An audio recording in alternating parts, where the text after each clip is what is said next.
Do the rich people cringe and say, don't tell them that, Rob? Yes. Don't tell people what you know. Right. Keep them poor. So my father was the head of education, PhD, all that stuff. I go home and ask him, said, why don't we learn about money in school?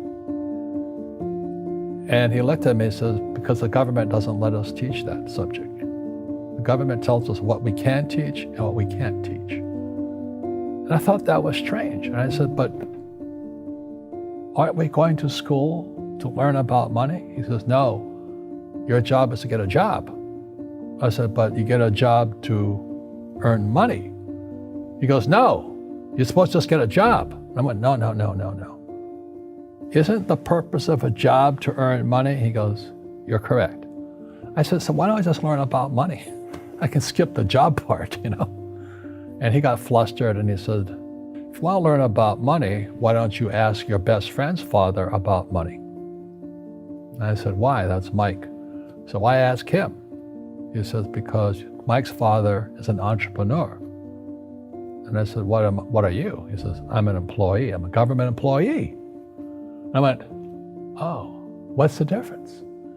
He says, the difference is an entrepreneur must know about money, or they're no longer entrepreneurs. And he says an employee doesn't have to know anything about money because the government will take care of them, the company will take care of them. So I'm all confused. But I took my dad's advice and I trundled over to Mike's father's office and knocked on his door and I said, hey, I'm here, 9 years old. Teach me about money. He says, beat it, kid, you know. But that's where the story of Rich Dad, Poor Dad started. And finally, through persistence, my rich dad started teaching me about money on one condition. And that condition was he would never pay me.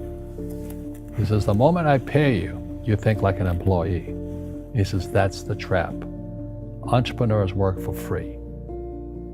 And now I'm 9 years old, my head's going cracking in half.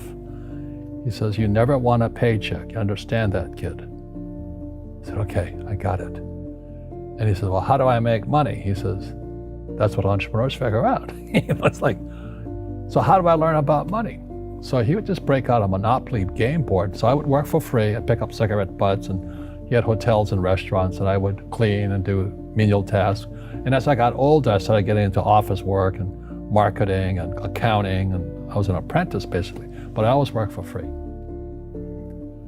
And he would teach me about money, but the way he taught me about money was playing Monopoly. And finally one day I got upset. I said, well, when are you going to teach me about money? He says, what do you think we're doing? We're playing Monopoly. He goes, no. What do you think we're doing? We're playing Monopoly. He says, what do you think we're doing? So I don't know. I'm teaching you about money. And then that's when, you have one green house. He says, there's many formulas for great success in money. There's thousands of them, but one of the best ones is found on the game of Monopoly. It still is today. 4 green houses, 1 red hotel. I said, what? He says, one of the greatest ways to acquire great wealth is playing Monopoly in real life. 4 green houses, 1 red hotel. Is that all there is? He goes, that's it.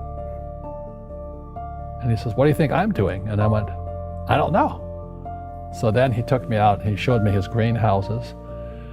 And 10 years later, when I was 19, I was now in school in New York, and I come back to Hawaii, and Rich Dad had bought the biggest piece of land smack dab in the middle of Waikiki Beach. And when you go to Waikiki Beach today, you'll see the Hyatt Regency Hotel. That was his hotel. Just like the game of Monopoly. Just like the game of Monopoly. Acquired assets and they became bigger assets. He just kept what's called an assemblage, because that property wasn't that big at the time. So he had to buy out all the small guys. Because Waikiki was a little dirt water little town. So he'd buy out this shop owner and buy that shop owner. And it took him a while, but he finally assembled this large piece of property. And then he and Hyatt put up this giant hotel. And it just sold for $800 million. So that's how I learned about money.